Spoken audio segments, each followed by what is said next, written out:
South के लोग कह रहे हैं कि हमारा रिप्रेजेंटेशन जो है बहुत कम हो जाएगा और हमें गुड बॉय होने की सज़ा मिल रही है। Good boy in the sense ये है कि अगर पॉपुलेशन बेसिस अगर हो तो जो नॉर्थ के राज्य हैं वहाँ पे पॉपुलेशन बढ़ा ज़्यादा और साउथ ने जनसंख्या नियंत्रण पे काम किया तो उसके बाद वहाँ पे जनसंख्या कम बढ़ी। तो ये एक नैरेटिव सेट किया जा रहा है देश में कि इस पूरे मुद्दे का नैरेटिव नॉर्थ और साउथ में ले जाया जाए। ठीक है, मैं ये आपसे पूछना चाह रहा हूँ कि नॉर्थ का कौन सा नेता ये कह रहा है कि डिलिमिटेशन लागू होना चाहिए, एक भी नाम आप बताइए। साउथ के तो नेता विरोध कर रहे हैं क्योंकि वाकई उनको नुकसान होगा। एक कुर्सी आपकी है, एक कुर्सी मेरी है और परिसीमन के बाद पता चला कि नहीं दो नहीं भाई, कुर्सियां अब 4 लगेंगी क्योंकि प्रतिनिधित्व ज़्यादा की है तो 2 कुर्सी एक्स्ट्रा होगी, यानी 2 नए लोग आएंगे तो फायदा उनका होने वाला है। 543 लोग जो बैठे हुए हैं वो तो 145 करोड़ का हक मारने के लिए बैठे हुए हैं, लेकिन 145 करोड़ व्यक्ति अगर अपने हक की बात नहीं कर रहा है तो इसका मतलब यही है ना कि उसकी लोकतंत्र में आस्था नहीं है। नमस्कार, मैं हूं मिहिर रंजन और आप देख रहे हैं भारत एक्सप्रेस का ये डिजिटल पॉडकास्ट।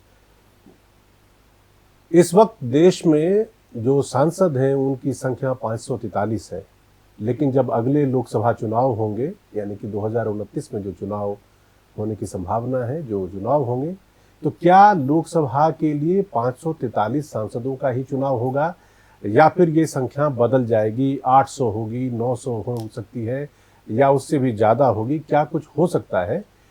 इसको लेकर अभी से चर्चा शुरू हो गई है और उसकी वजह है डिलिमिटेशन, हिंदी में इसको परिसीमन बोलते हैं। और इसको लेकर पिछले कुछ दिनों से लगातार खबरें अलग अलग आ रही हैं, जिसमें कुछ चिंता भी है, कुछ कंसर्न भी है, कुछ पॉलिटिक्स भी है, कुछ नॉर्थ और साउथ का भेद भी है। और सबसे ज़्यादा, उससे भी ज़्यादा इसमें जो चीज़ है वो ये है कि थोड़ा बहुत कन्फ्यूजन है। सही मायने में लोगों को बहुत कुछ पता नहीं कि डिलिमिटेशन क्या होता है, इसका आधार क्या है, संविधान में इसका प्रावधान क्या है, नेता हमारे जो कह रहे हैं उनकी बुनियाद क्या है, उसमें कितनी सच्चाई है।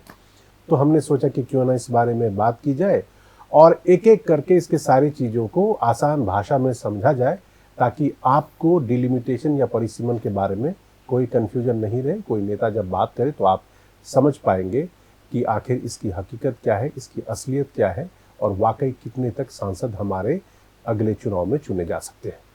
तो आज हमने इस बारे में बात करने के लिए अपने स्टूडियो में बुलाया है रुद्र प्रताप सिंह जी को।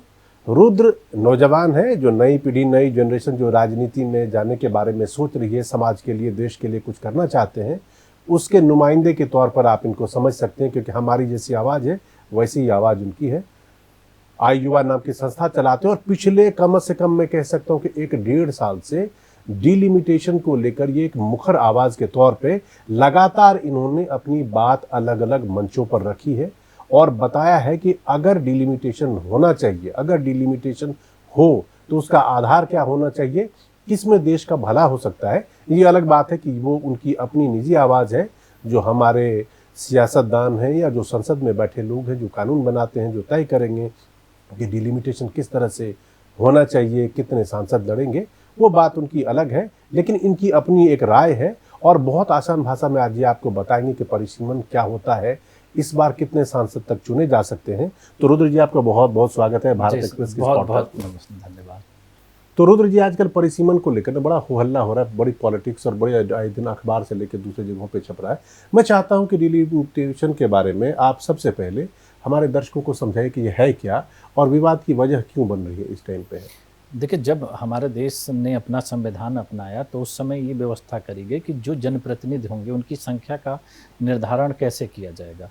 तो उसके लिए संविधान में लोकसभा के लिए आर्टिकल 82 और विधानसभाओं के लिए आर्टिकल 170 में व्यवस्था करी गई कि जैसे ही जनगणना होगी उसके बाद जो आंकड़े आएंगे उसी के आधार पर परिसीमन आयोग का गठन होगा और वो सीटों का निर्धारण करेगा। तो हर 10 साल के बाद जैसे जनगणना होती है तो उसके तुरंत बाद परिसीमन आयोग आएगा और उस सीटों का निर्धारण करेगा। कारण क्या है कि जैसे जनसंख्या बढ़ेगी, जनप्रतिनिधियों की संख्या बढ़ेगी। ये व्यवस्था सीधे तौर पर हमारे संविधान में लागू की गई। और अगर आप मोटे तौर पर समझना चाहें तो परिसीमन वो व्यवस्था है जिससे लोकतंत्र का जन्म होता है। कारण क्या है कि 47 में हम आज़ाद हुए थे, तब भी हमारे देश में लोकतंत्र नहीं था। हम अगर 50 में अपना संविधान भी अपनाते हैं तब भी लोकतंत्र नहीं था। लोकतंत्र तब होता है जब हम 1952 में परिसीमन के बाद चुनाव कराते हैं और चुनाव कराने के बाद देश में पहली बार एक चुनी हुई सरकार बनती है। तो इस तरह से आप कह सकते हैं कि परिसीमन लोकतंत्र की जननी है। परिसीमन से ही लोकतंत्र उत्पन्न होता है। ये परिसीमन की व्यवस्था है। तो ये व्यवस्था जो आपने कही, ये पहली बार कब हुआ, और ये जो 543 का आंकड़ा है जिसके बढ़ने की बात लगातार की जा रही है, तो ये कब तय हुआ कि 543 और किस आधार पर तय हुआ, ये भी हमारे दर्शकों को बताइए। देखिए, अपने देश में 3 बार पूर्ण रूप से जो हुआ परिसीमन हुआ, कि जब पहली बार हमारे यहाँ 52 में परिसीमन हुआ, फिर 62 में हुआ, फिर 72 में हुआ, और जो वर्तमान में जो हमारे आंकड़े हैं वो 72 के परिसीमन के आधार पर ही हैं, क्योंकि 1971 में जनगणना होती है और 1972 में परिसीमन आयोग लागू होता है। तो वो उसी अनुपात से, जैसे उस समय की जो जनसंख्या थी, उस समय 54 करोड़ के आसपास की देश की जनसंख्या थी, तो 10 लाख की संख्या पर एक सांसदों का होना निर्धारित हुआ था, तो उसी के आधार पर 543 होती है। तो वर्तमान में जो संख्या है वो 54 करोड़ की आबादी पर है और 71 की जनसंख्या के आंकड़ों के आधार पर ही है, जो कि 1972 के परिसीमन के दौरान लागू हुआ था। तो मतलब आप कह रहे हैं कि तकरीबन 50 से भी ज़्यादा साल हो गए, उस टाइम पर एक स्टैंडर्ड जो बनाया गया था, देश की आबादी उस टाइम पर 54 करोड़ से थोड़ी ज़्यादा थी, उसके आधार पर 543 जो सांसद हुए, वही स्टैंडर्ड आज तक मेंटेन होता रहा उसके 50 साल बाद भी। तो ये 50 सालों का जो गैप है, इस 50 साल में क्यों नहीं बढ़ा, जरा वो भी समझाइए। देखिए, सबसे पहले तो इस देश के लोकतंत्र का दुर्भाग्य है कि परिसीमन की पर रोक जब देश में इमरजेंसी लगाई गई थी तो उस पर लागू किया गया, और उसका जो आधार दिया गया है वो सबसे मजाकिया आधार है कि जनसंख्या के नियंत्रण को लेकर के परिसीमन पर रोक लगाई गई। तो अगर आप आज के वर्तमान परिदृश्य में आप पूछे कोई कि भाई अगर परिसीमन पर रोक लगाई गई थी तो उससे जनसंख्या नियंत्रण का क्या संबंध था, लेकिन सरकार का उस समय का तर्क वर्तमान सरकार का वही था। एक तो आप इमरजेंसी में लगाते हैं, हम कह रहे हैं अगर कोई ऐसी व्यवस्था लागू करी जाती तो आप लोकतांत्रिक प्रणाली के तहत संसद में इस पर चर्चा होती और चर्चा के बाद अगर उचित लगता तो लागू कर दिया जाना चाहिए। इमरजेंसी के दौरान इस पर रोक लगाई जाती है और इस रोक को 25 साल के 2001 तक के लिए 2001 के लिए 2001 में तत्कालीन सरकार जो थी उसको फिर से 25 साल बढ़ाती है और उसको ले आकर के 2026 पे कर देती है। तो सवाल ये उठता है कि जिससे लोकतंत्र उत्पन्न होता है, लोकतंत्र की जिसको जननी कहा जाता है, उसको आप 50 साल तक रोक करके आप दुनिया के सबसे बड़े लोकतंत्र होने का दावा किस आधार पर कर रहे हैं।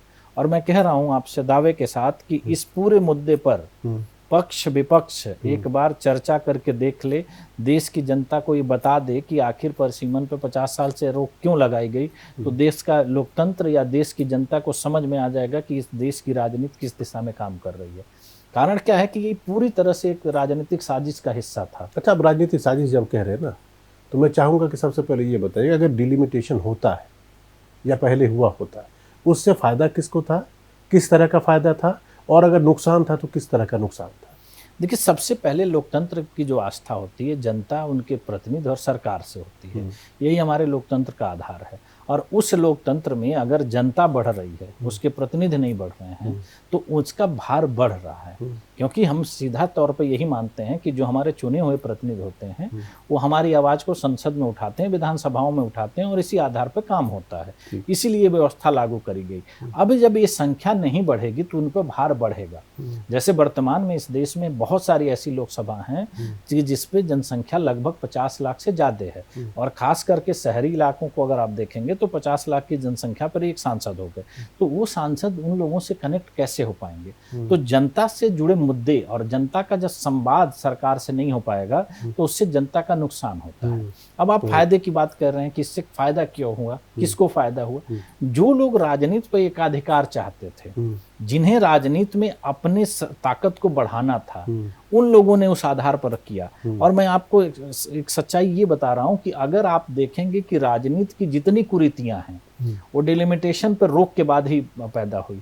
आप बताइए कि डिलिमिटेशन पर रोक से पहले इस देश में किस राजनीतिक व्यक्ति के ऊपर भ्रष्टाचार के आरोप लगे थे, या किसी भी व्यक्ति का परिवार राजनीति में था परिवारवाद के चक्कर में? बताइए, उस समय ऐसे ऐसे लोग थे। मैं आपको एग्जांपल दे रहा हूं। उसका तो मौका ही नहीं। देखिए, देश आज़ाद 47 में हुआ पहला चुनाव के बाद जो है लोकसभा 52 में गठित हुए और 72 में आके 76 में आके आप कह लीजिए कि हो गया, तो कितने सालों का, 20-25 सालों का था, 20 साल का 20-25 साल का वक्फा हुआ। उस टाइम में सही से परिवारवाद या उस चीज़ के लिए जो है मैं कह सकता हूँ कि मौका ही नहीं आया। अगर आया होता तो शायद तब भी नेता लोग कर ही लेते। नहीं, मैं आपने जो सवाल पूछा वही तो मेरा जवाब है कि जैसे ही ये समय आया कि जब हमारे परिवार के लोगों को आने का मौका मिले तो डिलिमिटेशन पर अगर रोक नहीं लगती, सीटें बढ़ती तो नए लोगों को आने का मौका मिलता, और नए लोग जब आएंगे तो आपका कंपटीशन बढ़ता है। तो जो उसमें काबिल व्यक्ति होता है वही आदमी ताकतवर होता है, क्योंकि डिलिमिटेशन में एक जो सबसे मेजर पॉइंट होता है जो संवैधानिक नहीं है लेकिन वो वही लागू हो जाता है कि क्षेत्र भी बदलता है। संख्या जैसे ही बढ़ेगी तो क्षेत्र बंटता है, और क्षेत्र बंटने से क्या होगा कि समीकरण फिक्स नहीं होते हैं। कि जैसे जो जातिगत समीकरण की बात होती है कि वोटर कौन सी जाति के कहाँ कितने हैं, वो फिक्स नहीं होते, वो हमेशा रोटेट करते हैं, तो समीकरण साधे नहीं जा सकते। तो आपको एक्चुअल में ग्राउंड में मेहनत करनी पड़ती है क्योंकि ग्राउंड बदलता है। मतलब आप कह रहे हैं कि जिन लोगों के पास सत्ता की चाबी थी वो उस चाबी को मेंटेन करने के लिए उन्होंने इस व्यवस्था को सहूलियत के हिसाब से चलने दिया जी, कि चलते ये रहना चाहिए ताकि इससे फायदा जो सत्ता प्रतिष्ठान में बैठे लोग हैं उन्हीं को हो। अब ये बताइए, अभी इस पे और डिटेल में बात करेंगे कि उसका क्या रिपरकशन या क्या इक्वेशन है। अभी मैं फिलहाल की बात कर रहा हूँ। पिछले कुछ दिनों से ना ये लगातार इस बात को लेकर चर्चा में है कि इस डिलिमिटेशन के चक्कर में नॉर्थ और साउथ का डिवाइड बहुत ज़्यादा हो जाएगा। साउथ के लोग कह रहे हैं कि हमारा रिप्रेजेंटेशन जो है बहुत कम हो जाएगा और हमें गुड बॉय होने की सज़ा मिल रही है। Good boy in the sense ये है कि अगर पॉपुलेशन बेसिस अगर हो तो जो नॉर्थ के राज्य हैं वहाँ पे पॉपुलेशन बढ़ा ज़्यादा और साउथ ने जनसंख्या नियंत्रण पे काम किया तो उसके बाद वहाँ पे जनसंख्या कम बढ़ी। तो अगर पॉपुलेशन जो कि संविधान की जो व्यवस्था है उसके हिसाब से अगर हम चले तो नॉर्थ से ज़्यादा सांसद आएंगे और साउथ से कम सांसद आएंगे। और तो उसको एक आसान अगर एग्जाम्पल में मैं 71 से इक्वेट करके, हो सकता है वो इस बार का बेसिस नहीं होगा, कि अगर 54 करोड़ की आबादी से 543 सांसद हैं, 10 लाख पे एक रिप्रेजेंटेटिव, तो उत्तर प्रदेश के अकेले की आबादी लगभग 24 करोड़ है। उस हिसाब से तो 240 सांसद यहीं के हो जाएंगे। और अगर टोटल आप 145 करोड़ के करीब देश की आबादी को देखिए तो 1400 से ज़्यादा सांसद इस देश में होने चाहिए और हमारे पार्लियामेंट के पास इतनी कैपेसिटी भी है नहीं कि उसमें बैठ सके। मेरे ख्याल से 888 जहाँ तक मुझे मालूम है, इतने ही लोग। तो ऐसे में नॉर्थ और साउथ जिस डिवाइड की मैं बात कर रहा हूँ जो आजकल रोज़ अखबारों में छप रहा है, ज़रा वो समझाइए कि जो लोग साउथ के कह रहे हैं कि इससे उनका नुकसान होगा वो कितने सही हैं अपनी बात पे, और नॉर्थ के लोग जो उस पर कह रहे हैं कि नहीं, अमित शाह जी का बयान था कि प्रोराटा बेसिस पे इसको किया जाएगा, वो कहाँ तक उचित है? देखिए, ये एक नैरेटिव सेट किया जा रहा है देश में कि इस पूरे मुद्दे का नैरेटिव नॉर्थ और साउथ में ले जाया जाए। ठीक है, मैं ये आपसे पूछना चाह रहा हूँ कि नॉर्थ का कौन सा नेता ये कह रहा है कि डिलिमिटेशन लागू होना चाहिए? एक भी नाम आप बताइए। साउथ के तो नेता विरोध कर रहे हैं क्योंकि वाकई उनको नुकसान होगा, इस बात में नो डाउट है कि अगर वही सेम चीज अगर आज लागू करी जाएगी तो उनकी सीटें उस अनुपात में नहीं बढ़ेंगी जिस अनुपात में उत्तर की सीटें बढ़ेंगी। अगर जनसंख्या के बेसिस पे होता है तो। लेकिन इसमें तो सरकार की तरफ से जहां तक मुझे जानकारी है वो सफाई है ना कि हम प्रोराटा बेसिस पे सीट बढ़ाएंगे। अगर मान लीजिए 50% हम सीट बढ़ाते हैं, फर्ज करिए, तो 50% अगर 80 उत्तर प्रदेश की सीट 120 होगी तो तमिलनाडु की सीट जो 39 है उसमें भी उतना ही उसका 50% बढ़ेगा। नहीं, मैं उस बात को तो मैं इसलिए नहीं उसके पक्ष में हूँ कि सरकार ये कह कैसे पा रही है, क्योंकि इसका आधार सरकार के पास नहीं है। एक बात बताइए, जो परिसीमन अगर राज्यों में लागू हो तो उत्तर प्रदेश में कितनी सीट हो जाएगी, और क्या उतनी सीट हमारे संविधान में यह प्रावधान है कि 500 से ज़्यादा सीट वाली विधानसभा हो सकती है? नहीं, मैं वही बात कहना चाह रहा हूँ, मैं आप ही के सवाल पे का जवाब दे रहा हूँ कि अगर विधानसभा में परिसीमन लागू करने की व्यवस्था है और उत्तर प्रदेश में परिसीमन लागू होता तो उत्तर प्रदेश में वर्तमान में 1200 सीटें होती। अगर 1200 सीटें उत्तर प्रदेश में हो तो इससे तमिलनाडु को, केरल को, आंध्र को क्या फर्क पड़ता है, जरा मुझे ये बताइए। उसमें तो उनका विरोध नहीं होगा ना। नहीं, वो अपने भी कर ले। तो उसके पिछले 50 सालों में अगर ये तर्क है तो विधानसभा में लागू कर लेते। अगर हम इतने अच्छे विचार से बात कर रहे हैं कि हम साउथ के लेकर के इतना अवेयर हैं कि नहीं, उनका नुकसान नहीं होना चाहिए, जो होना भी नहीं चाहिए, किसी को नहीं नुकसान होना चाहिए, तो उत्तर में विधानसभाओं में आप लागू करिए। कारण क्या है जो आपने कहा ना कि 500 से ज्यादा एक प्रदेश की विधानसभा में नहीं हो सकते, तो प्रदेश बढ़ जाएंगे। आज वर्तमान में अगर परिसीमन लागू होता है तो उत्तर प्रदेश में 3 राज्य बन जाएंगे, बिहार में 2 राज्य बन जाएंगे, महाराष्ट्र में 2 राज्य बन जाएंगे। आपको लगता है कि ये मुमकिन होगा? नहीं, ये क्यों नहीं मुमकिन होगा? मैंने क्या कहा? मैंने दोनों ही चीज बताई, मुमकिन होगा तो क्यों होगा, और नामुमकिन अगर मुमकिन नहीं होगा तो क्यों होगा। तो मैं इसी बात को तो कह रहा हूं कि मुमकिन तो बिना कहे होना चाहिए, इसमें मुझे कहने की जरूरत ही नहीं पड़नी चाहिए, क्योंकि ये तो भारत ने 1950 में अपना लिया था कि परिसीमन की व्यवस्था लागू होगी और इसी आधार पर लागू होगी। मैं थोड़ी कह रहा हूं, ये तो देश का संविधान कह रहा है ना कि परिसीमन लागू होगा हर 10 साल बाद। तो आप एक बात बताइए, ये यहाँ पे बड़ी समझने वाली बात है। आप उत्तर प्रदेश को देख लीजिए, कहाँ गोरखपुर देवरिया उधर और यहाँ पे आके नोएडा तक इतना लंबा हिस्सा है। अगर इसको परिसीमन और पॉलिटिक्स से हटा दीजिए, एडमिनिस्ट्रेशन के हिसाब से भी इतने बड़े राज्य को चलाना कोई आसान काम है नहीं। और लगातार बार बार हरित प्रदेश और इधर कर दो उधर कर दो, उत्तर प्रदेश के टुकड़े कर दो और अलग अलग तरह के छोटे एडमिनिस्ट्रेटिव यूनिट हो, इसकी आवाज़ उठती रही। तो जो लोग अलग उत्तर प्रदेश में अपनी हिस्सेदारी उसको अलग करके एक छोटे राज्य की बात करते, वो लोग क्यों नहीं डिलिमिटेशन के बारे में जिक्र और झंडा उठाते हैं कि भाई करो। देखिए, इससे ये पता चलता है कि हम अपने लोकतंत्र को लेकर के गंभीर नहीं हैं। अगर देश के लोकतंत्र को लेकर के इस देश की जनता गंभीर होती तो पिछले 50 सालों से आपको लगता है कि परिसीमन पर रोक लगाई जा सकती थी। मैं क्या कह रहा हूं कि उत्तर भारत का एक व्यक्ति क्यों नहीं इसके बारे में कह रहा है कि परिसीमन लागू होना चाहिए। जो लोग राजनीति में हैं, अगर परिसीमन लागू होता है तो व्यक्तिगत तौर पर सबसे ज्यादा फायदा किसको होगा? आप एक बात बताइए, व्यक्तिगत तौर पे तो फायदा होगा उन लोगों को, जैसे मैं प्रैक्टिकल एग्जांपल समझाता हूँ। एक कुर्सी आपकी है, एक कुर्सी मेरी है, और परिसीमन के बाद पता चला कि नहीं 2 नहीं भाई, कुर्सियाँ अब 4 लगेंगी क्योंकि प्रतिनिधित्व ज़्यादा की है, तो 2 कुर्सी एक्स्ट्रा होगी, यानी 2 नए लोग आएंगे, तो फायदा उनका होने वाला है। और उसी बात की तकलीफ आपको और मुझे होगी कि ये 2 नए लोग क्यों आ रहे हैं। तो इसीलिए पूरी कहानी, तो मैं उसी बात को कह रहा हूं कि सीट पे बैठे लोगों की संख्या 543 है। हर 5 साल पे देश में चुनाव होते हैं, एक व्यवस्था बनी है कि 5 साल पे चुनाव होंगे, सरकार चुनी जाएगी, नए लोग आएंगे जो जिसको जनता चुनेगी। सेम वे में अगर मान लीजिए 10 साल पे जनगणना होती है, पिछली बार कोविड के चक्कर में नहीं हो पाया तो उसके रीजन समझे जा सकते हैं। उसी तरह डिलिमिटेशन जो है अगर हर 10 साल पे होता था तो वो भी होना चाहिए था। इमरजेंसी के टाइम पर तो लोग बड़ी आलोचना उन्होंने मतलब करते हैं कि इंदिरा गांधी ने इमरजेंसी लगाया, सारे सिस्टम को तहस नहस कर दिया। लेकिन 2001 में ऐसी क्या मजबूरी थी कि फिर 25 साल के लिए इसको टाल दिया गया? मैं वही बात कह रहा हूँ ना कि सेम प्रोसेस चलता हुआ आ रहा है। आज जो डिलिमिटेशन पर चर्चा हो रही है उसकी भी वजह समझिए, वो गले का फांस बन गया है महिला रिजर्वेशन बिल। इसमें उसी पे आने वाला, मैं वही बात कह रहा हूँ ना कि ये कोई किसी के मन में ऐसे लोकतंत्र के उत्थान की चर्चा नहीं उठ गई, क्योंकि देखिए एक सामान्य सी बात है, 25 साल के रोक के बीच में भी आप बिल ला करके उसको खत्म कर सकते हैं। इसमें ऐसी कोई व्यवस्था नहीं है कि 25 है मतलब 25 है, वो कभी भी कर सकते हैं। सवाल यहाँ ये इस बात पे आके उठता है, बीच में 2 लोकसभा सांसदों को खत्म किया गया, 545 थे ना, 2 एंग्लो इंडियन को हटा दिया गया मोदी जी की सरकार में 2019 में, और अब 543 सीट ही होती है। सेम वे में वो चीज भी हटाया जा सकता था। देखिए लोकतंत्र में संसद को इतने अधिकार हैं कि वो किसी भी चीज को कभी भी कर सकती है, इसीलिए संसद बनाया गया है। और ये जनता के प्रतिनिधि, मैं कह रहा हूँ कि जब लोकतंत्र हमारा बनाया गया तो उसमें देखिए कितनी बारीकी के साथ उस चीजों को किया गया कि लोकतंत्र में प्रधानमंत्री को चुनने का अधिकार लोकसभा को क्यों है, राज्यसभा को क्यों नहीं है। आज भी हम राज्यसभा को अपर हाउस कहते हैं, लेकिन राज्यसभा प्रधानमंत्री नहीं चुन सकती है। क्यों? क्योंकि संविधान इसीलिए कहता है कि सीधे जो लोग चुने होंगे वही चुन सकते हैं, जो लोग किसी भी तरीके से परोक्ष रूप से चुनेंगे वो नहीं पहुंच सकते हैं प्रधानमंत्री चुनने की कार्रवाई में। आज भी राष्ट्रपति चुनाव में मनोनीत सदस्य वोट नहीं डाल सकते हैं। तो आप सोचिए कि लोकतंत्र जब बनाया गया तो कितना बारीकी से बनाया गया, क्योंकि उनको पता था कि कोई भी व्यक्ति गलत तरीके से लोकतंत्र पर कब्जा कर सकता है। आज वही प्रक्रिया जो है वो परिसीमन पर रोक है। आज आप एक बात बताइए कि देश में जो मैंने पहले चर्चा करी, परिवारवाद कैसे हावी हुआ। जब आप किसी को नहीं आने देंगे तो जो ताकतवर व्यक्ति होगा, जैसे आपने कहा कि हम इस चेयर से क्यों किसी को आने देंगे, तो जब हम आने नहीं देंगे तो आपको लगता है कि हम किसी को उठ करके बैठने देंगे।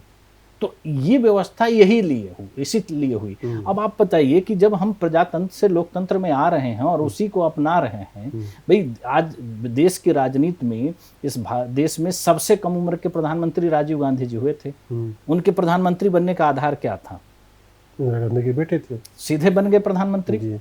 उसके बाद जो आज भी और भी लोग आप देखिए, अभी वर्तमान में बात कह रहे हैं, उपेंद्र कुशवाहा के लड़के उस मंच पे शपथ लेते हैं मंत्री की, जिस मंत्री मंच पे प्रधानमंत्री जी स्वयं बैठे थे, और वो उनको ये नहीं पता था कि मैं मंत्री बनने जा रहा हूं। क्या ये लोकतंत्र है? अगर यही व्यवस्थाएं परिसीमन के तहत चल रही होती तो उस समय बहुत सारे ऐसे नेता होते जिनकी आवाज होती। जो मैं उत्तर को कह रहा हूं कि उत्तर की राजनीति कमजोर क्यों हुई है, अगर उत्तर को फायदा हो रहा है और उत्तर चुप्पी साधे क्यों है? कह रहे हैं कि उत्तर के इतने राज्य हैं, आप किसी के मुख्यमंत्री से बुलवा लीजिए, दक्षिण के राज्यों के मुख्यमंत्रियों की आवाज आ रही है कि हमको नुकसान हो सकता है। उत्तर के एक मुख्यमंत्री ने बोला है कि हमको फायदा होगा? नहीं, कोई नहीं बोल रहा। एक शब्द नहीं परिसीमन पे बोला है। क्यों नहीं बोला है? क्योंकि ये सोचिए कि अगर उत्तर राजनीति को लेकर माना जाता है कि उत्तर ज्यादा जागरूक है, उत्तर के लोग राजनीति में ज्यादा जागरूक, संख्या बल भी है। देखिए, जो साउथ के 5 बड़े राज्य, आंध्र प्रदेश, तमिलनाडु, केरल, कर्नाटक और तेलंगाना, इनको जोड़ दीजिए तो तकरीबन 129 सीटें होती हैं, और इसके बराबर तो यूपी बिहार ही जोड़ ली तो 120 सीटें हैं। तो ओबियस सी बात है, बड़ा राज्य है, जनसंख्या ज़्यादा है, तो उसका प्रतिनिधित्व रिप्रेजेंटेशन ज़्यादा होगा ही होगा। इस पर किसी राज्य के विरोध या ऐतराज़ का आप लॉजिक, ठीक है, आप अपने हिसाब से कह लीजिए। ये नहीं हो सकता कि उत्तर प्रदेश की 80 सीट अगर है तो किसी छोटे राज्य में 80 सीटें होंगी, ऐसा हो नहीं सकता। नहीं, आपको एक और भी हम तथ्य बताएं, उत्तर प्रदेश एक ऐसा राज्य है कि जिसके डिलिमिटेशन से सीट घटाई गई है। शुरुआत में यूपी की सीटें 86 थी, मतलब अगर ऐसे उत्तराखंड को हटा कर देखेंगे तो अभी वर्तमान में 81 होती, जिसको घटा करके 80 कर दिया गया। तो सवाल ये नहीं है, देखिए मैंने क्या कहा कि परिसीमन की जो व्यवस्था है वो मेरी और आपकी व्यवस्था नहीं है, वो एक संवैधानिक व्यवस्था है, उसको उसका काम करने देना चाहिए। भाई 50 सालों से आपने जब रोका तो आज ऐसे कौन सी स्थिति आ गई कि जिसके आधार पर आप उसको लागू करने जा रहे हैं? ये बताइए, आजकल जो पूरी बहस चल रही है ना, बहुत जगहों पे मैंने पढ़ा और देखा, वो ये है कि चूंकि महिला आरक्षण बिल जो है उसके तहत 1/3 रिजर्वेशन देना है, तो लोग उसको कैलकुलेट कुछ इस तरह से कर के 543 और हमारे पास 888 के बैठने की व्यवस्था बनाई गई है।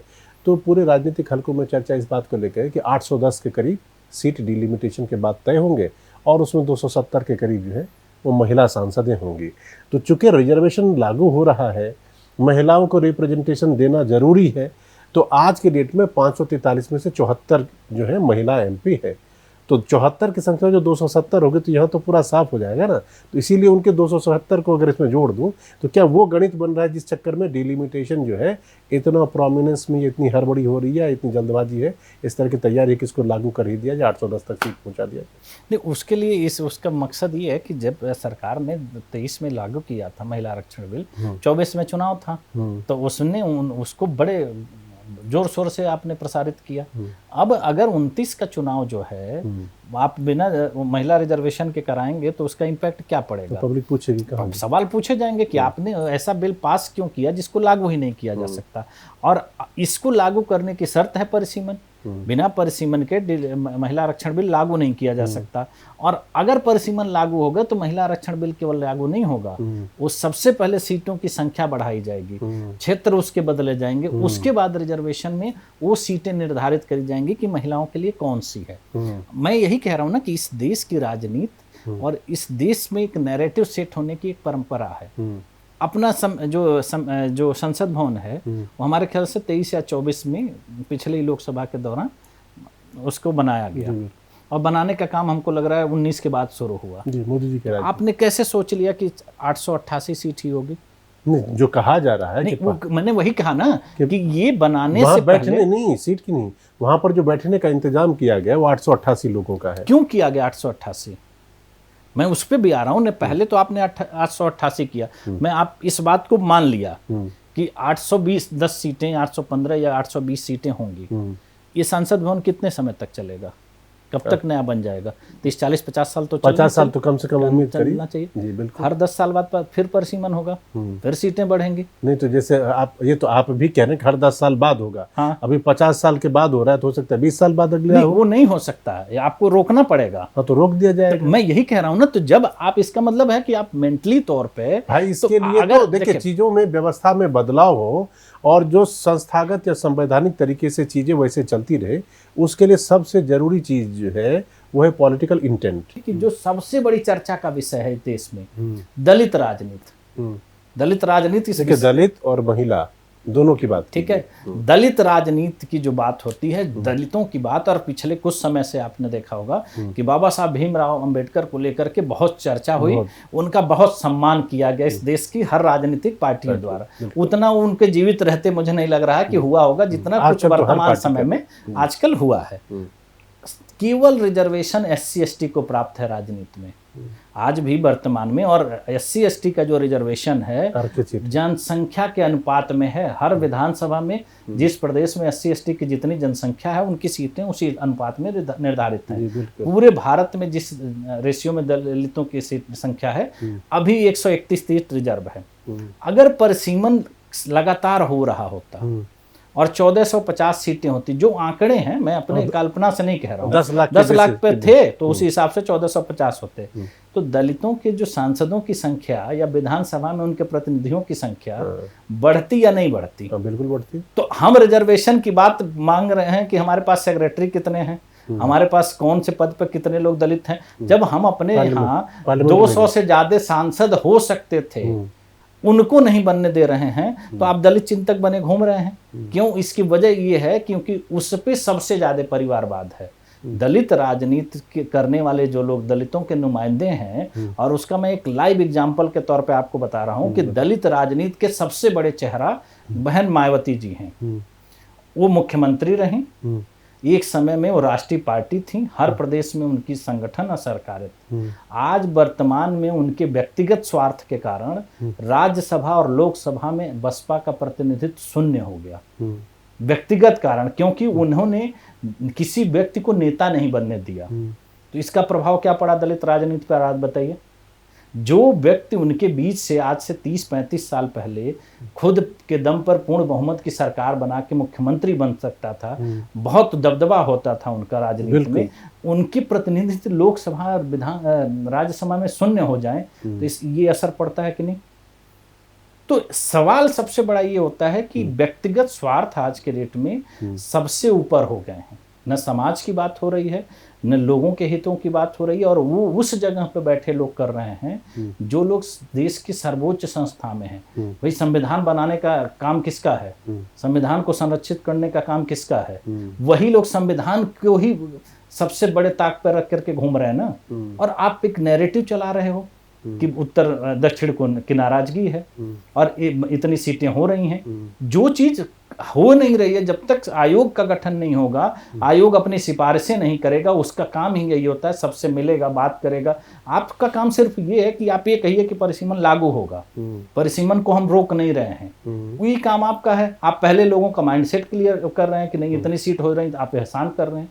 1450 की जगह आप 800 पे कैसे संतुष्ट होने की बात कर रहे हैं? और देश क्यों संतुष्ट हो 800 पे? भाई मैं कह रहा हूं उसी रेशियो में जो प्रो डेटा की बात कह रहे हैं, उसी रेशियो में आप साउथ की सीटें बढ़ाइए ना, हमको कोई दिक्कत नहीं है। आप उत्तर के जनसंख्या के अनुपात में घटा दीजिए, लेकिन आंकड़े तो 1450 रखिए। 1450 तो होने से रहा, 1450 मैं उसी तर्क कह रहा हूं, मैं नहीं कह रहा हूं, मैं लॉजिक के हिसाब से आप कह रहे हैं।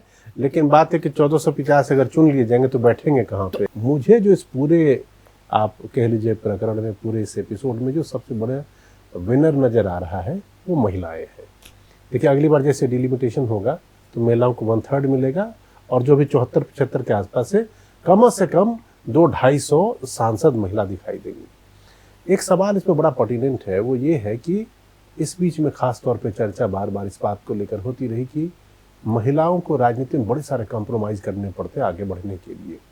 तो अब दोनों चीज़ें आप बताइए, आप इस पूरे में परिसीमन में महिलाओं को कितना बड़ा विनर देख रहे हैं, नंबर 1।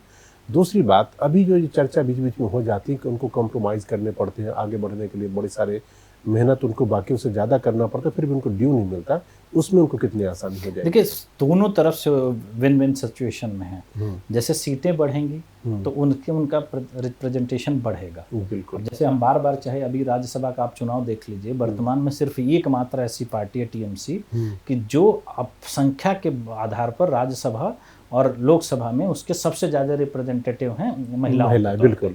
बाकी कोई पार्टी ऐसी नहीं है कि जो इस तरह से रिप्रेजेंटेशन कर सके, क्योंकि जब तक वो संवैधानिक बाध्यता नहीं आएगी तब तक हम 75 साल तो से उसकी नहीं वजह कर ये भी पा हो रहे। सकता है कि ममता बनर्जी चूंकि खुद महिला है तो इसलिए शायद उसी किसी भी तौर पे आप जी, कह सकते हैं, लेकिन सवाल ये उठता है कि जब तक संवैधानिक बाध्यता बाध्यता नहीं नहीं। आएगी तब तक नहीं मिलेगा। अब जैसे आपने कहा कि महिलाओं को सफल होने के लिए बहुत सारे Compromise। और आजकल इस चर्चा में भी बहुत हो रहा है जी, कि बिल्कुल। बहुत इस तरह से, एक तरह से मैं तो जी, इसको जी। नैरेटिव के तौर पे मानता हूँ कि राजनीति को महिलाओं के लिए गंदा दिखाने की पूरी तरह से एक साजिश है, जिससे महिलाओं का राजनीति में आना कम हो। अच्छा।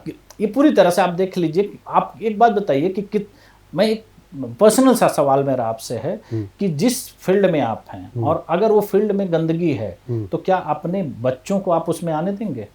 नहीं, आदमी कहेगा हम क्यों, जिस चीज को आपने महसूस किया हो, देखा हो, कम से कम देखिए आदमी कुछ भी कर सकता है, अपने बच्चों से के लिए बेहतर ही सोचता है। राजनीति में अगर महिलाओं के लिए गंदगी होती, कोई भी ऐसा राजनीतिक दल का व्यक्ति बताइए कि जिस परिवार की महिला राजनीति करने के योग्य है वो राजनीति में न हो। ये सब कर रहे हैं। सबके है ना। तो नैरेटिव क्यों चलाया जा रहा है कि महिलाओं को राजनीति में सफल होने के लिए ये रास्ता अपनाया जाता है, ये रास्ता अपनाया जाता है? ऐसा कौन है बताइए? इस देश की इतनी महान महान महिलाएं नेत्री बनी हैं, तो क्या वो इसी रास्ते पर गई हैं? तो क्या वो तो एक अंगूर खट्टे हैं वाली नहीं, वो कहानी इस भी हो वजह सकती से है। होता है कि जिससे क्या होता है कि एक प्रबुद्ध समाज वहां जाने से पहले 10 बार सोचे। अच्छा। ये एक नैरेटिव हमेशा से गढ़ा गया। अब वर्तमान परिस्थिति में जब ये राजनीतिक में संवैधानिक मजबूरी हो जाएगी, तो जब सीट रिजर्व होगी तो वहां चुनाव महिला ही तो लड़ेगी। और जब महिला लड़ेगी, एग्जाम्पल के तौर पर हम नोएडा की बात करें, अगर नोएडा की सीट रिजर्व होती है तो यहाँ जितने लोग महिलाएं चुनाव लड़ेंगी, सारी महिलाएं चुनाव लड़ेंगी, बिल्कुल। तो जीतेगी भी महिला। खास करके जो लोग चुनाव हारेंगे वो राजनीति छोड़ थोड़ी देंगे, उनकी भी तो राजनीति में सक्रियता बढ़ेगी। तो जो आने का जो दरवाजा बंद था वो दरवाजा खुल जाएगा। अभी क्या होता था कि एक तो पहले आप टिकट नहीं देते थे, अभी वर्तमान में 5 राज्यों में चुनाव हो रहा है। टिकट देने की बाध्यता तो नहीं है, कम से कम बाध्यता एकदम नहीं है। एग्जाम्पल के तौर पर आप देख लीजिए, 5 राज्यों में वर्तमान में चुनाव हो रहे हैं, हर पार्टियों का आप आंकड़ा उठाकर देख लीजिए कितने महिलाओं को उन्होंने टिकट दिया, और खास करके वो टिकट कहाँ देते हैं जहां वो जीत नहीं सकती है। अब अगर एक एग्जाम्पल के तौर पर मुझे नरेंद्र मोदी के खिलाफ चुनाव लड़ा दिया जाए, आपको क्या लग रहा है मैं चुनाव जीत जाऊंगा? बिल्कुल नहीं जीत पाऊंगा ना। मेरा मुकाबला मेरे बराबरी के व्यक्ति से कराएंगे तब तो मैं जीत पाऊंगा। तो महिलाओं को टिकट भी ऐसी जगह दिया जाता था कि खाना पूर्ति हो जाए, वो जीत के ना आ पाए। अब ये खाना पूर्ति खत्म हो जाएगी, क्योंकि मुकाबला महिलाओं का महिलाओं से होगा। और जब महिलाओं का महिलाओं से होगा तो वो उसी मुकाबले में जब वो जीत करके आएंगी, और देखिए सारा चीज मनोबल का होता है।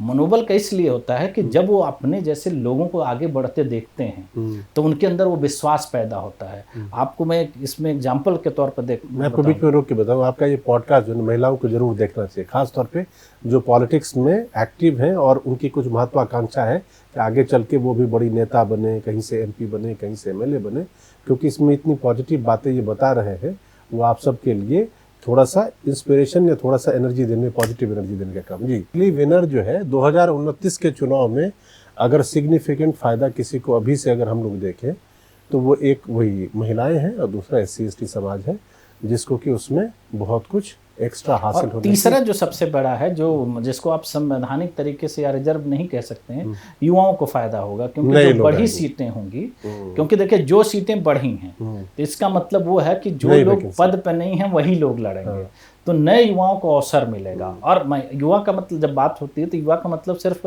पुरुषों में युवा नहीं होगा, नहीं। आपको महिलाओं में भी, और खास करके आप देखेंगे कि इस बार जब रिजर्वेशन से चुनाव होगा तो संसद में या विधानसभाओं में महिलाओं का रिप्रेजेंटेशन जो होगा सबसे ज्यादा युवा का ही होगा, क्योंकि राजनीति में महिलाएं जो इंटरेस्ट ले रही हैं वो यंग महिलाएं ले रही हैं। और खास करके आपने बहुत सा जगहों पे ये स्टोरी देखी होगी कि लोगों ने बहुत अच्छी अच्छी जॉब छोड़ करके ग्राम प्रधान बनी हैं और वो बहुत अच्छा काम कर रही हैं। सबसे बड़ी बात है बहुत अच्छा काम कर रही हैं। तो वो एक जो अभी अपने यहाँ एक गैप बना हुआ था कि महिलाएं कनेक्ट नहीं हो पा रही थी मूल धारा से, कह सकते हैं। खास करके पॉलिटिकल जो बार बार मैं कह रहा हूँ कि नैरेटिव क्रिएट किया जा रहा है कि महिलाओं के लिए राजनीति गंदी है, तो ये नैरेटिव धीरे धीरे खत्म हो जाएगा। तो जो बैलेंस व्यवस्था होगी कि जिसमें महिलाओं का भी रिप्रेजेंटेशन होगा, पुरुषों का भी होगा, दलितों का भी होगा, युवाओं का भी होगा, तो हम एक बेहतर लोकतंत्र उसमें बना पाएंगे, जिसके लिए हम प्रयासरत हैं, जिसमें हम ये सोच रहे हैं कि हम विकसित भारत बने। तो विकसित भारत बनने की सबसे पहले आधारशिला तो यह है कि जहाँ से हम नियम कानून बनाते हैं वो विकसित तो हो जाएं। बाकी चीज़ों का तो विकास बाद में होगा। हमारे पास एक अच्छी आधुनिक मशीन होगी तभी तो अच्छा काम कर पाएगी। तो हम अगर हमारी सांसदीय प्रणाली इतनी कमज़ोर रहेगी, इतनी पुरानी रहेगी, हमारे आंकड़े 1971 पर टिके हुए हैं, तो हम 1947 में विकसित 2047 में विकसित भारत कैसे बना पा रहे हैं। राइट। तो रुद्र जी, आपने कुल मिलाकर हमें ये अच्छे से समझाया और बताया कि ये जो परिसीमन अगर हो जाता है और सरकार तय कर देती कि अगली बार चुनाव में कितनी सीटें होंगी, तो इससे जो नए नौजवान, जो नए लोग हैं, नई जनरेशन है, उसको, फिर महिलाओं को और फिर SC/ST समाज के जो लोग हैं, उनका राजनीतिक प्रतिनिधित्व इस लोकतंत्र में और भी ज़्यादा मजबूत और स्ट्रांग हो जाएगा और उनकी उपस्थिति मजबूती से दर्ज की जा सकेगी। राइट जी, बिल्कुल। और मेरा इसमें एक छोटा सा और तर्क है जी। कि हमें नैरेटिव सेट करने की ज़रूरत नहीं है, चाहे वो सरकार के द्वारा हो, विपक्ष के द्वारा हो या किसी के द्वारा हो। हम अगर एक स्वस्थ नेतृत्व लोकतंत्र की बात करते हैं तो हमको इस पे संवाद करना चाहिए। सरकार को इस पे एक संसद का सत्र बुलाना चाहिए और उस पे चर्चा करनी चाहिए कि न उत्तर का नुकसान हो न दक्षिण का नुकसान हो। क्योंकि देश जब अगर संसद को सर्वोच्च स्थान मिला है तो एक चर्चा के दौरान एक आपसी सहमति बननी चाहिए। एक बंद कमरों में ये चीज़ें नहीं डिसाइड होनी चाहिए कि सीटों की संख्या क्या होगी, या पहले से हम एक नैरेटिव बना करके चलते हैं कि नहीं दक्षिण को नुकसान हो रहा है तो इसलिए इसको टाला जाए, या उत्तर को फायदा होगा, या कुछ भी है। एक लोकतंत्र इसी बात के लिए जाना जाता है कि हम एक संवाद करते हैं। तो अगर इतना महत्वपूर्ण मुद्दा है जो पिछले 50 साल से रुका है, तो उसके लिए संसद का एक विशेष सत्र बनाया जाना चाहिए और इस पे पूरी गहनता के साथ चर्चा होना चाहिए। देश के हर नागरिक को जानने का अधिकार है कि हमारे प्रतिनिधि हम जिसको चुन रहे हैं उनका क्या महत्व है या उनकी क्या संख्या है। तो मेरे हमेशा से ये चीज रही है कि आप उसके लिए नैरेटिव मत बनाइए। एक स्वस्थ लोकतंत्र के तौर पर आप उस पर संवाद करिए, इस पे हर जगह चर्चा होनी चाहिए, एक सत्र बुलाया जाना चाहिए। आपसी जो लोग हम लोग राजनीति में हैं या एक वोटर के तौर पर हर व्यक्ति का एक जिम्मेदारी बनती है। तो हर व्यक्ति जब अपनी इस चर्चा का हिस्सा बनेगा तो एक बेहतर चीज निकल करके आएगी, और जो बेहतर सबसे बेहतर चीज हो उस तरीके से वो लागू किया जाए। लेकिन संवाद बहुत जरूरी है और इस पे जो संवाद नहीं हो रहा है, नैरेटिव बनाने की कोशिश करी जा रही है, वो मुझे लग रहा है कि देश के लोकतंत्र के लिए अच्छा नहीं है। वो एक नकारात्मक तरीके से हम लोग जा रहे हैं, तो उससे बचना चाहिए। चलिए, अब देखना दिलचस्प होगा कि रुद्र जिसकी बात कर रहे हैं और सरकार जब तय करेगी, ऐलान करेगी और ये महिला आरक्षण से लेकर डिलिमिटेशन की बात होगी, तो वो सीट की संख्या कहाँ जाती है। इनकी तमन्ना तो 1450 सीटों की, जो कि प्रैक्टिकली पॉसिबल मुझे नहीं दिख रहा, क्योंकि लोकसभा में उतने लोग बैठ ही नहीं सकते। तब ये 800, 810, 820, 825 कहाँ पर जाके ये नंबर स्टॉप उस पर लगने वाला है, उसके लिए करना होगा थोड़ा इंतज़ार। और ये जैसे ही होगा तो हमारा आपसे वादा है कि हम इनको दोबारा फिर लेकर आएंगे और फिर बात करेंगे कि अब जबकि इतने नंबर तय हो गए हैं तो फर्दर फ्यूचर क्या कुछ होने वाला है, उस पर फिर दोबारा से बात करेंगे। अगर आपको हमारा ये पॉडकास्ट पसंद आया हो तो हमारे चैनल को सब्सक्राइब कीजिए, लाइक कीजिए और नीचे में कमेंट बॉक्स में आप अपने कमेंट ज़रूर लिखिए। कमेंट जब आप लिखते हैं तो उससे हमारे लिए काम करने का जोश, उत्साह जो है वो बढ़ जाता है। प्लस उससे हमारे अपने आप को भी देखने की, एक तरह से समझ लीजिए सेल्फ एनालिसिस करने का मौका मिलता है कि हमने जो किया वो कितना अच्छा था या इसमें और अभी और कितना इम्प्रूव करने की गुंजाइश है। तो हमारे इस पॉडकास्ट को देखने के लिए आपका बहुत बहुत शुक्रिया, धन्यवाद। आप इसी तरह भारत एक्सप्रेस पर एक से बढ़ के एक पॉडकास्ट देखते रहिए। नमस्कार।